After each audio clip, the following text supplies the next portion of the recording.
So, hello everyone. My name is Jinhui Qin. Yeah, one of the HPC technical consultants in SharkNet and based at Western University. So, because I'm on the campus wireless network, I'm going to turn off my camera to save some bandwidth.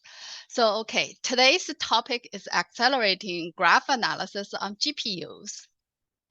So when analyzing data, sometimes the relationships between the data elements are important, especially to the scope of the question being asked.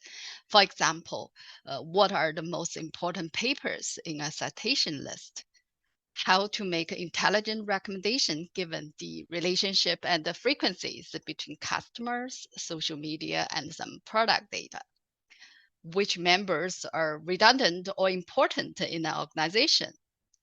How to get from point A to point B with the least cost, the classical traveling salesman problem. So to answer these type of questions, it is better to represent the data as a graph and apply some graph analytics. So what is a graph? It is a data structure or a mathematical model structure to model relationships or processing between data entities in a network. A graph consists of nodes or vertices and edges.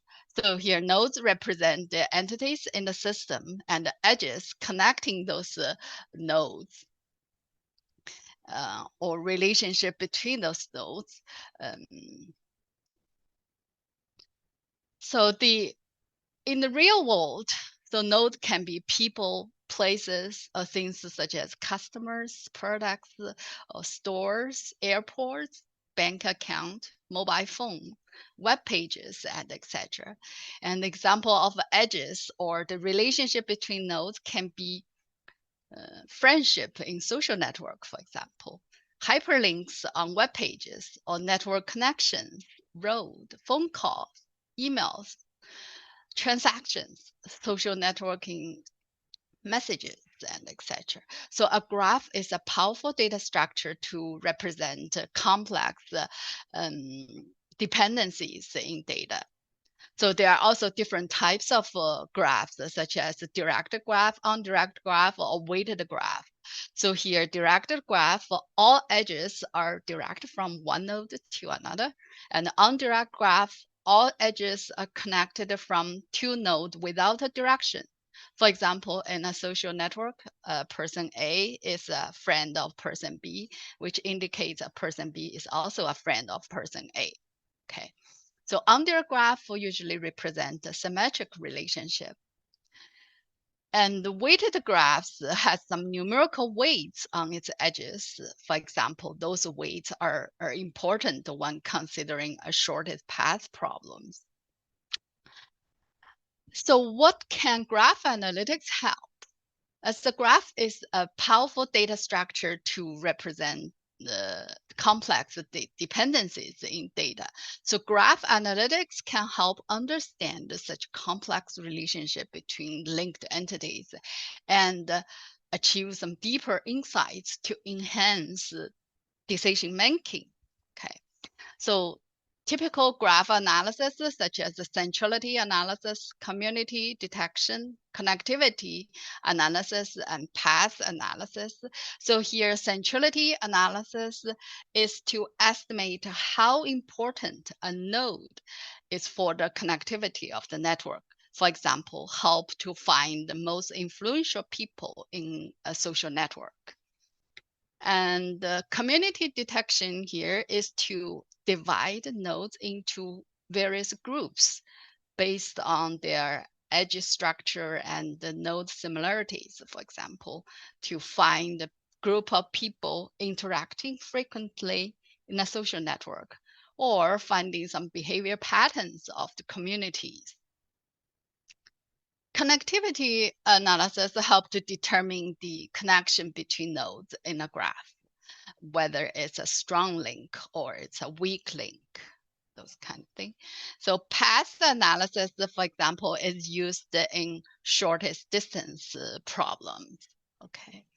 And moreover, combining with the machine learning and AI techniques, graph machine learning, GML, and the graph neural network, GNN, can help to get deeper insights to enhance the accuracy of future predictions and decision makings, especially in a world that can be visualized as networks of entities and their interactions. For example, the area in graph neural network for deep learning, such as graph classification or node classification or link prediction and etc. But all these benefit from the knowledge learned from the fundamental graph analysis. Okay.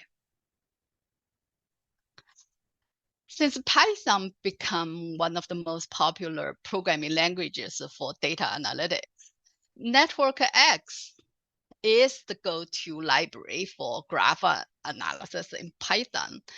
It provides a Python API for graph creation, manipulation, and with tools for study of the structure and the dynamics of complex networks. And the API is suitable for many applications. It is the most popular graph analysis Python library available. So if you check the download the stats for NetworkX from PyPy, the link showing here, as you can see, the last day download is it's more than 2 million. Yeah, so in average, the daily download you can see here is more than 1 million, and that has more than like 40 million downloads for a month usually. So there are several reasons why it's so popular. Because first of all, it's open source and backed by a large supportive community. Okay. And the algorithm and the code implementation are mature and well documented. And the package itself is easy to install. There's no complex dependencies.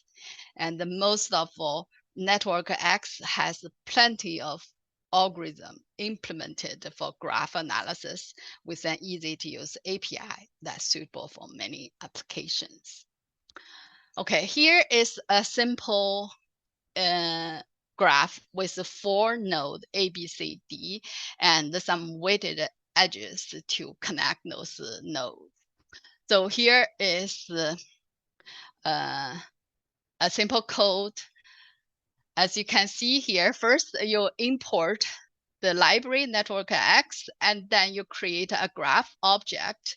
You add each of those edges by specified 2 end nodes with their weights. After you construct such a graph, you simply call a graph algorithm, here calling the shortest path algorithm. You're passing in the graph object with 2 end nodes, for example, here A and D. Then it apply a weighted graph algorithm for calculating the shortest path. Then you get the shortest path. Okay. It is a straightforward with this API, right? So it's very nice that NetworkX provides a large amount of usability right out of the box. However, when the data set and the graph sizes grow, for example, like this, for medium to large size network or graphs, the performance and the scalability becomes a significant concern in using NetworkX, and it limits a data scientist's productivity, right? So the good news is NVIDIA cuGraph can help accelerating graph analysis on GPUs to both small and large scale graph data. So why using cuGraph here? First, it's open source. So there's no license fee needed to use the cuGraph. Everyone can use it. And it provides a user-friendly Python API that is similar to NetworkX with accelerated performance on GPUs. the supported functionalities such as creating a graph, finding influencers with the supported algorithm for centrality analysis, for example, and finding communities with the supported algorithm to measure modularity for community detection, for example, and exploring a graph, for example, finding shortest path. Okay. But all these are done on GPU with accelerated performance. So it is a part of the NVIDIA Rapid GPU library suite, which integrates with widely used open source packages such as Dask, PyTorch, Scikit-learn, and etc. for scalable and accelerated data analytics. Containers and the demo Jupyter notebooks are also available for getting started easily. And it is scalable to apply supported algorithm on large graphs on single or multiple GPUs. NVIDIA claimed that they have done some scale tests to process graphs over trillion edges on a GPU clusters. Okay. So here is a simple example with the 3 steps to load and create a graph on GPU and call a graph analysis algorithm. So here the graph data usually contain the edge list is in a CSV file, and then you load the data into a cuDF data frame. Read the contents of the file. So cuDF can be considered as an accelerated pandas library on GPU. So cuDF has a similar API as pandas, but the operations are on GPU. So it is also included in the NVIDIA Rapid suite. Okay. And then the second step is to create a cuGraph object from the cuDF edge list. The similar way you would do in using NetworkX, create a NetworkX graph from pandas edge list, but here is from cuDF list. This is also done on GPU because the GDF, this object is on GPU, okay? And then you call the algorithm. So here calling a PageRank algorithm. It is an algorithm to measure the importance of each node within a graph based on the number of incoming edges and the importance of the corresponding source node. Okay. Yeah, it is supported in cuGraph. So here has more supported algorithm for cuGraph. So we can check this page. This is on their cuGraph for GitHub. So yeah, supported algorithm are listed here. Some are for multi-node, multi-GPU. Some are just for a single GPU. So here are the algorithm for centrality analysis and for community analysis. Okay. And there are more. And like these just listed here as a plan to support. Yeah, it is still in active development. Okay. Yeah, there are many more. You can go check. Yeah, these are available there. Okay. One of the goals of cuGraph is to mimic the NetworkX API to simplify the transition to GPU-accelerated code. However, graph analysis, like most other data science workflow, is more than just running an algorithm. Graph data also require to be cleaned and prepared. There's some pre-processing and then constructing a graph object before the execution of a graph algorithm. To achieve the maximum amount of acceleration, it is encouraged to fully replace existing CPU code with GPU code. Like the example you saw in the previous slide, the data was loaded into cuDF data frame on GPU. instead of into pandas data frame on CPU, and then create a cuGraph object from the cuDF edge list. But sometimes the workflow is much more complicated, and it is easier to replace just a portion of the code. And the cuGraph allow a portion of the workflow to be accelerated. That's very nice. So that means rather than updating all of your existing code, you're simply updating the calls to the graph algorithm by replacing the library module name. Assuming that's the bottleneck of your entire workflow. Okay. This allows all the complicated code to be unchanged while still seeing some significant performance improvement, because all the algorithms supported in cuGraph support NetworkX graph object as an input. So, and matches the list of arguments in NetworkX API. Okay. So here is an example code. For example, in NetworkX code, you create some graph object in NetworkX and do a lot of NetworkX stuff. Then you call NetworkX graph analysis algorithm. Okay. So you can leave all these parts unchanged when you import a cuGraph, simply replacing the call to this function using the cuGraph library function. It accepts the input as the NetworkX graph object. So not necessary to be a cuGraph graph object. So it still works. You will still see significant performance improvement if you are dealing with a large graph, because this is a very time-consuming function call. And here has a link to compare the algorithm between cuGraph and the NetworkX. Yeah.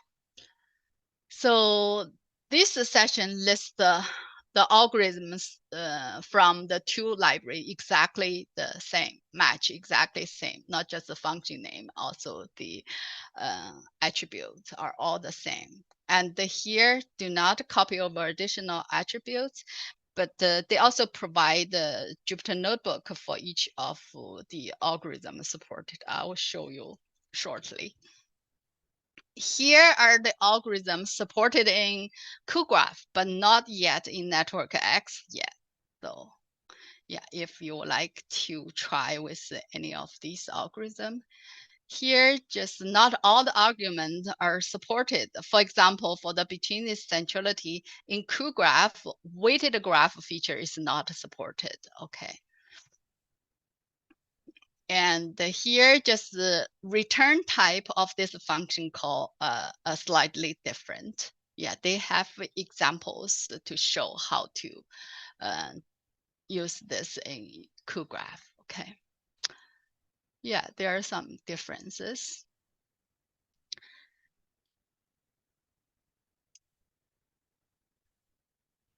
And because the NetworkX is still so popular, so a recent release of Rapids 23.10 in October last year announced a new feature that supports cuGraph as a backend for NetworkX. It is called NX-cuGraph, and it enables NetworkX users to accelerate their workflow on GPUs with zero code changes. So basically, NX-cuGraph connects PyLib-cuGraph and cuPy to NetworkX's familiar and easy to use API. So here, PyLib-graph is cuGraph's low-level Python interface to its CUDA-based graph analysis library. And the cuPy is a GPU-accelerated array library, so similar to NumPy, but on GPUs. So that means with cuGraph, you can just set an environment variable to use cuGraph backend automatically before you launching your NetworkX workflow. As long as a graph algorithm is supported in cuGraph, then your workflow in NetworkX will be done on GPU automatically. Otherwise, it falls back to the standard CPU-based NetworkX automatically without the need to change anything in your code. And here is a link to the page listing the algorithms that are currently supported by NX-cuGraph. So we can have a look. Yeah. So for this feature, it requires NetworkX version 3.2 or higher. So this was released, it's pretty new, released at October last year. Okay. And yeah, they have some requirements. And here, yeah, here is the supported algorithm for this new feature. So as you can see, the centrality analysis, all these are supported, and all the others, yeah, there is a long list. So if anything you need is not on the list, you can also send the request, yeah, send the request here to this page, okay? And it's still in active development. Okay. There are 3 options to enable an NX-cuGraph backend. The first one is the one I mentioned, through an environment variable with 0 code changes to your NetworkX workflow. So here is the environment variable name called NetworkX automatic backend. You set to cuGraph before you're launching your NetworkX workflow. Okay. So you don't have to change anything there, but make sure the NetworkX is the version 3.2 or above. Okay. And the second option is through a keyword argument in function call. So in your code, for example, this algorithm is supported by NX-cuGraph. You can check from that list. And then you can simply modify your NetworkX code by specifying a backend keywords to cuGraph. Okay.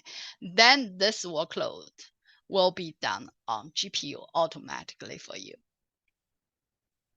And the third option is through a type-based dispatching. So in this way, you need to import NX-cuGraph instead of just cuGraph. And then before you calling that function, the graph algorithm, then you need to do an object conversion calling this NX-cuGraph from NetworkX to convert NX-graph object to NX-cuGraph object. Then you passing this object to this function call. Then this line will be done on GPU automatically. Yeah, of course, you will also have a GPU available on your system. Okay, you can select any one of these 3 options. Okay. Okay, after we introduce the cuGraph and the NX-cuGraph for accelerating NetworkX on GPU, so how to work with them on our clusters? As cuGraph is a part of NVIDIA Rapid Suite, which requires some complex dependencies and configuration. It's a large package. So the easiest way is to work through a container that has everything you need and properly configured for you. So NVIDIA provides a Docker container image for each Rapid version release. And it contains both cuGraph and NetworkX with many other GPU accelerated libraries for data analysis. So to work on our clusters, since Docker is not supported, so you cannot use a Docker container directly on the cluster. Instead, you need to convert it into an obtainer container here. Obtainer container is a container option supported on the clusters. So we have a docs wiki page for how to work with rapids on the clusters. You can check it out for detailed instructions. To work with NX-cuGraph, the most recent feature available, you, however, need to add it manually to a Rapids container because it's very new, the first released in October last year. So hopefully it will be included in a Rapids container in their future release. And I included the steps for manually adding an NX-cuGraph to a Rapids container in next slide. So yeah, it only support so for Rapids version 23.10 or up, and work with CUDA 11.2 or up, or Python 3.9 at least, and the NetworkX version 3.2 or up. Okay. Okay, so here are the steps how to add an NX-cuGraph to a Rapids container. Since it requires a pseudo privilege to modify a container image, otherwise a container image just read only usually. So if you need to add additional stuff to a container image, so you need a pseudo privilege. So these steps should be done on your own computer, not on the cluster, because on cluster you don't have a pseudo privilege. So that also requires you to have obtainer installed on your computer as well. So you can follow Obtainer online documentation to find how to install Obtainer on your local computer. So here are the 4 steps here. First, you select a Rapid Docker container from NVIDIA. You can check out the here. Yeah, it has many image tags you can work with. So for example, this is a Rapid version 24.02 that was released February this year. Work with the CUDA 12 and the Python 3.10. So, okay. Yeah, you can work with any of them because it's a notebook types of image. That means it also contains a Jupyter Notebook server. So you can start a server to work with a Jupyter Notebook interactively using this type of container image. Okay. Yeah, after you copy this tag, so to work with Obtainer container, you first need to build a sandbox. We call it Rapid Sandbox, based from this Docker image. Just replace this image tag, the one you selected. After you create such a sandbox, then you use the sudo obtainer shell to access this sandbox shell or the container shell, because we need to install additional component NX-cuGraph. Once you are in the container shell, the first thing to do is to activate the Conda environment, because everything included in the Rapid suite are installed in a Conda environment. So this just activate your Conda environment. Then you run Conda install to install this component. So after you have this installed in the sandbox, the last step is to turn this sandbox into a Obtainer container image. So you use this build command. Once you have this image built, you can ship it to the cluster and then to work with this container on the cluster that has a GPU available.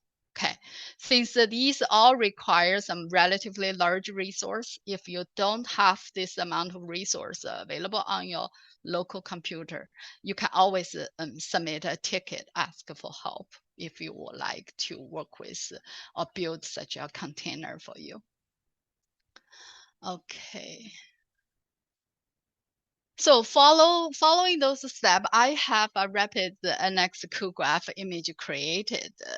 it's called this name. It's available at here. You can go there to download. So it based on this Docker image to work with Rapids 24.02, CUDA 11.8, and Python 3.10. Okay.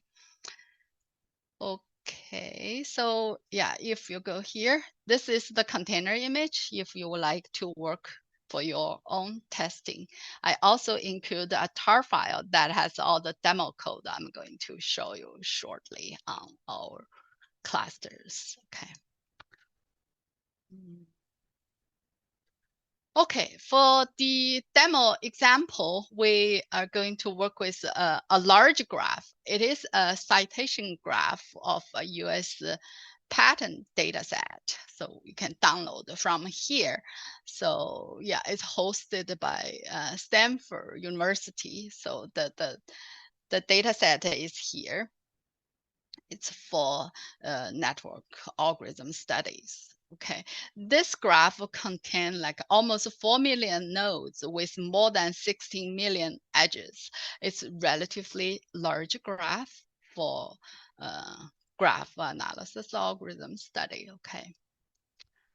And then we're gonna compute between this centrality with the approximation and then compare the performance.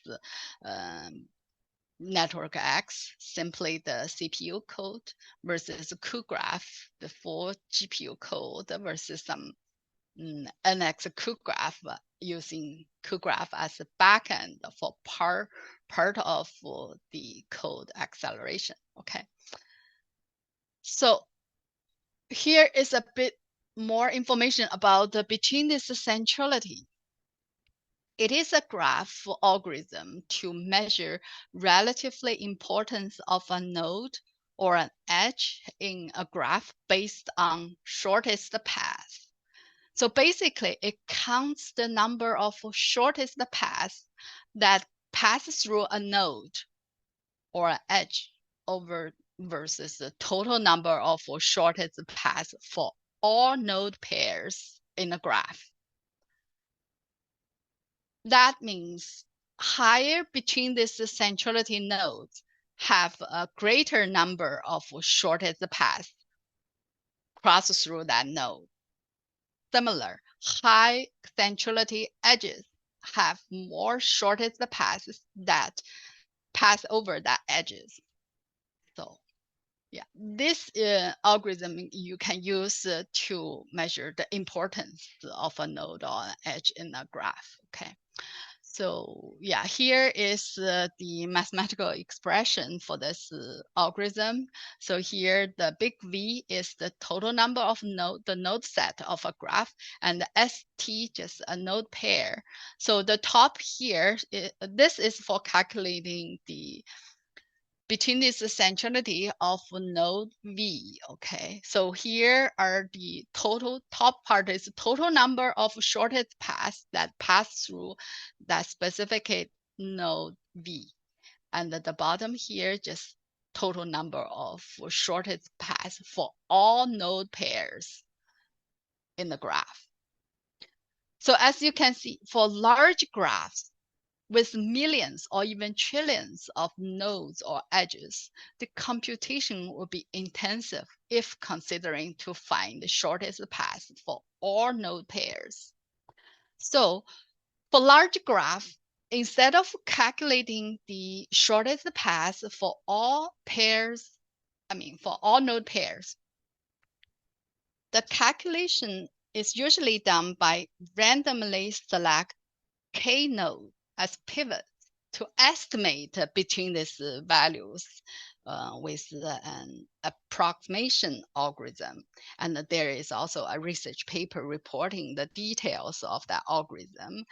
So here is the function between this centrality in NetworkX. So yeah, you're passing in the graph object. There is also an attribute called k. So k here is an integer less than or equal to the total number of nodes in the graph. If k equal to none, or you didn't provide a k by default,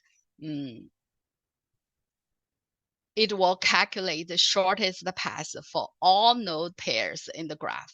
So when you're dealing with a large graph, you need to be careful. You might want to consider provide a k value. Otherwise, this function will run forever. Okay. And a high value of k gives a better approximation. However, with heavier computation workload, right? Okay. So for the code example, we're going to demo on the clusters. First, we have a look at the NetworkX code. So here you import NetworkX and the pandas. We take a K as the command line input. Okay. And then the first step is to load those graph data from this CSV file into a pandas edge list. And then you create a graph object from pandas edge list. It's a directed graph. Yeah, the data is a directed graph. Then we call this between this centrality, passing in the k value that we get from command line. We measure the execution time of running this algorithm, simply this part, okay? Yeah, here is the code for using cuGraph, okay? Same as the NetworkX code. The difference, just when you load the data, we load into a cuDF data frame, then create a cuGraph object from cuDF edge list. Slightly different is here, this attribute, their NX direct graph. This is expressed in this way, okay? And then we also measure the execution time when we call this algorithm from cuGraph. Okay, yeah, we're gonna run these two and compare the performance. So we're gonna submit it as a batch job to the Slurm queue with a GPU request. So here is the demo directory content. As you can see in this directory, I have my job script to submit to Slurm queue and have a work directory that has everything I need to run my test. So this is the cuGraph demo code and the NX demo code is showed in previous slide. This is the graph data, and this is my container image. The container image has all the library functions you need to run this job. This script is for launching my test case, okay? And then to submit the job, you simply, using SBatch, okay? The contents for this submit job is listed here. So the top part, you just request some resources. And since we are going to work with the obtainer container, so you need to load obtainer module. So here I strongly recommend you to load the obtainer module in our new software stack. It's called STD-ENV 2023, because the obtainer module in new software stack provide a better features. When you access a container shell, all the file system mounted on the host needs to be accessed from inside the container. So this obtainer module actually mounted all the bind mount all the file system on the host to the container. So you don't have to it's not necessary to use the -B option to mount each of them explicitly. It is already done automatically for you. And as you see, I have that work directory. Another thing to mention here, so to work with a container, it's better to have the container and all the file access on a local disk on the compute node instead of on those networked file system. Okay, so we copy over all the source directory from that work directory to the local disk through this Slurm tempter. That's the environment variable for you to access the local disk on the compute node. These will give you the best performance. Okay. And then we define our work directory as the one on Slurm tempter. You go to that directory to launching your job execution. So the container image is this one that I built. So you using this apptainer exe command to launching your run job script.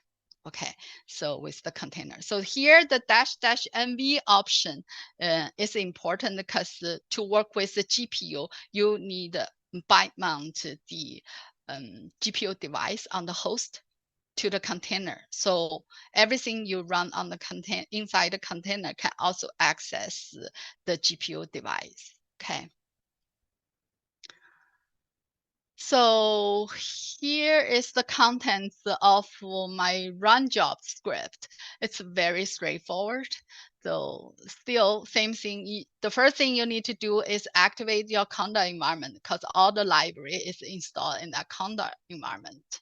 You can also try this NVIDIA -SMI command to make sure you can access the GPU device from inside the container. And then I have 3 sets of tests. The first set is just a NetworkX test. It has, we run this Python code on CPU. So these 2 tests without need to use the GPU. Okay, so we pass in K value as 10 and 50. I didn't put 500 for this because I will get timeout more than like 24 hours example. And then here it's just a cuGraph test. Yeah, you're launching your cuGraph code with the different K values. And the last one is for the NX-cuGraph to using cuGraph as a backend. So you specify this environment variable to use cuGraph, but you're launching your NetworkX code. It's this part. And here you can test your 500K value as K to do the test. So these are the original, the NetworkX code. Okay. So these are the contents of this run job script. You need to make sure this script is executable. Okay. Otherwise you will get some permission denied error. Yeah, to make sure it's executable, you can just using change mode command plus execution option to set this before you are ready to submit the job. Okay, that's all for the demo example I'm going to show. And the last slide here, I list some reference for documentation, the examples, and technical blocks that I used when preparing this webinar.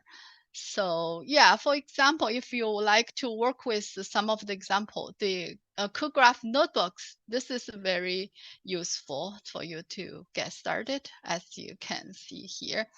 For each session, it provides the Jupyter notebooks. I do have some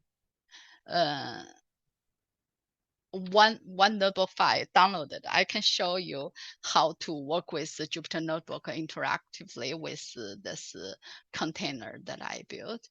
As for example, for centrality analysis, they have Jupyter notebooks to demonstrate each algorithm they supported. Yeah, there are many. You can check them. Okay, so let me switch to a terminal. Okay, this is my terminal. You should be able to see it now. So I'm on Gram cluster. So this is my directory. So I already show you the contents. Yeah, I have a submit job script. Yeah, to submit Yeah, here are the contents. Yeah, I load this module. These are the resource I requested, and then copy over the source to the Slurm tempter. So yeah, the most important thing, you need to add this --mv to make sure you can access the GPU from the container. Okay. I'll just using SBatch to submit my job. Okay. We can check. Oh, it's running. Yeah, this is the job. It's running. The job ID is that. Okay, so we can check the contents of this, right?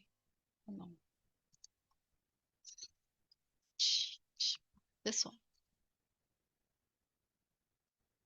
As you can see, the first part just for loading the module. Yeah, I got the contents from the output from the NVIDIA -SMI. So I request the 1T4 type GPU. Okay, this is the Slurm tempter.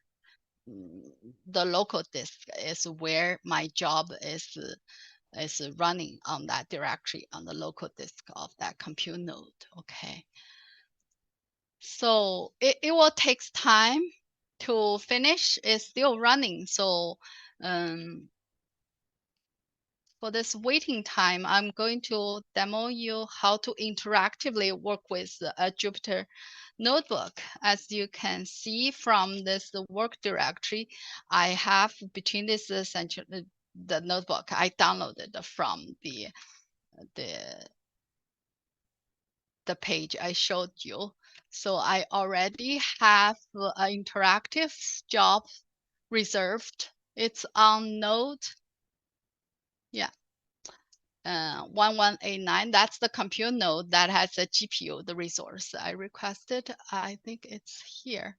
So yeah, that's the compute node. So it's in my directory here. Okay, to work with this container, first thing we need to load obtainer module, right?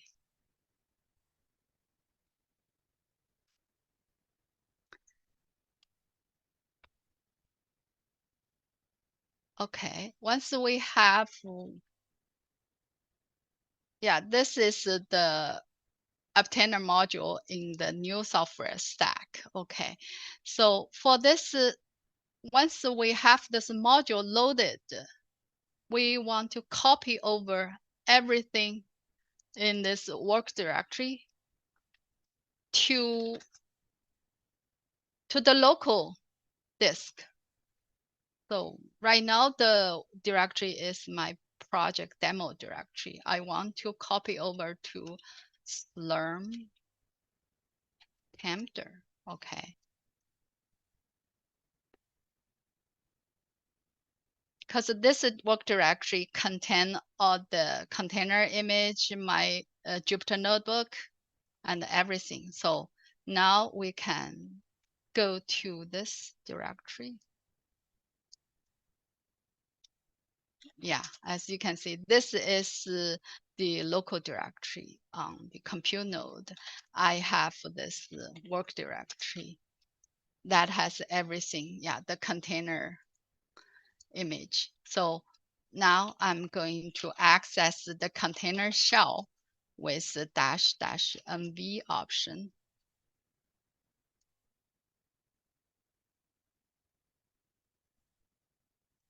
Yeah, so you see the local disk Slurm tempter also bind to the container automatically for you. So that's nice. Otherwise, you work with the previous software stack, the obtainer module, you will need to use the -b option to bind on them explicitly. So here in the container shell, the first thing to do is to activate the Conda environment. Okay, once we activate the Conda environment, you have access all the library. For example, we can, oops, where is that? Okay, here, okay. NX-cuGraph, for example, we check the library. As you can see, the cuGraph is included, and the NX-cuGraph is the one I added, and with all the low-level libraries. Yeah. So if we want to see how many actually included in this rapid container, you see it's more than 500 components in this container image. So then another advantage of using a container is since all these files, I mean the library files to our file system, it just consider a single file because it's a container image, that single file, right? So just this single file. So yeah, so it won't use your quota for number of files. So that's a nice thing. But this is a very large image file, I think 7 or 8 gig. Yeah. So once we activate the environment, because this type of image also has a notebook server, you can start your notebook server browser and with the IP. Okay, this we're launching the Jupyter Notebook Server, the command. Okay. So since the notebook server is running on compute node, we cannot direct access this URL because there's no direct internet connection on a compute node. We need to set up a tunnel through a login node. So here is the command. You open a new terminal on your local computer using this command. For example, we forward everything running on this port, on this compute node, to a local port and through the login node.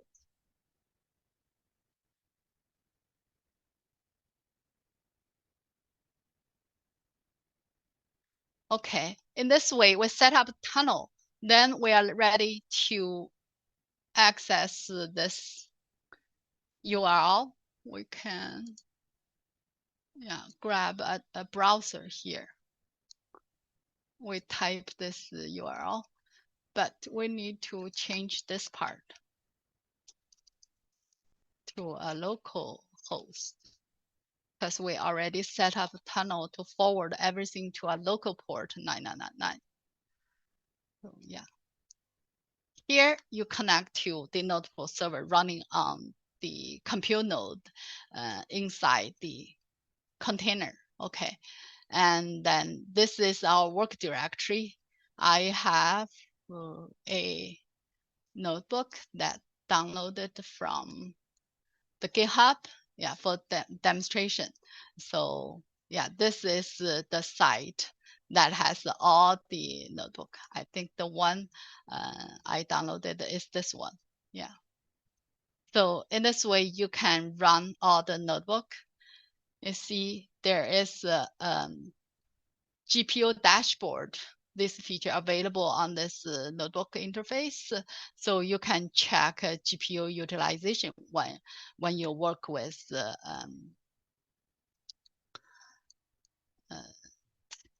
GPU. Yeah, so we just click run all cell. So as you can see, this demo example using a built-in dataset called Karate dataset. Yeah, it's available in cuGraph and also in NetworkX. Okay, this is just to create a graph object. Yeah, some warning message for some future deprecation warning. Yeah, so yeah, then call this between this centrality. By default, this function is doing the between this centrality for node. So there is also edge between this centrality function. Yeah. So the output from this function call is a data frame. So you can check the top 5 node on that between this centrality. So those are this is the most important node in this graph. Okay. So the 5, these are just the node index, and similar for the edges. And as you can see here, the number of nodes for this default building data set only 34 nodes with 78 edges. It's relatively small, so it just runs instantly. And similar for NetworkX, yeah, it's calling the same data set. The return type is different. So for the NetworkX, this function call return a dictionary with key value pairs. So when you get the top 5 one, you need to do this way, okay? And the actual value for centrality might be slightly different, but the rank order are the same. This is the node 0, 33, 32. You can check here 0, 33, 32. Yeah. So this is just show you the two algorithm from the algorithm from the two library. They're the same. Yeah.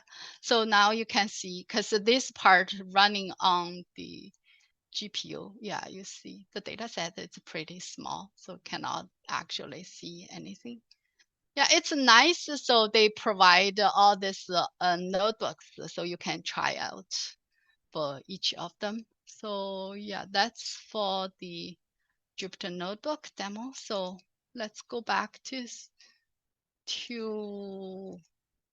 here to see what output of this job.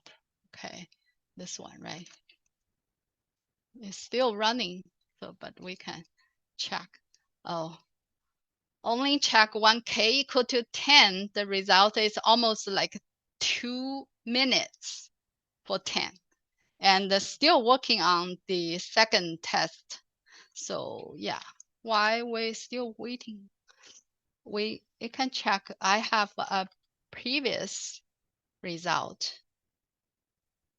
So as you can see here, for K here is less time, almost less than 2 minutes. 50 took like five, yeah, 5. I mean, more than 5, well, less than 10 minutes, say that. So for cuGraph test, you only like less than 1 minute, 1 minute, okay. 1 second, less than 1 second. Yeah, this is just 1.5 seconds for 50. And the 500, yeah, this is just a second. Okay. And then for the NX-cuGraph test, you can see it's 10 seconds for 10 without code change. If you compare this 2 minutes, okay. Even for 500, only took like 22 seconds. So the performance for using cuGraph backend is worse than the cuGraph test because everything is already on GPU, even though we just measure the algorithm, running the algorithm, the part. But for the cuGraph version of code, as you see, the data is already on GPU. But for this cuGraph backend, the data was located on CPU because it's NetworkX code without change anything. But the calling function, I mean, between this centrality was done on GPU, but it also involve some data movement in there. So that's why the time is almost like twice as this. Yeah, I think that's all for today.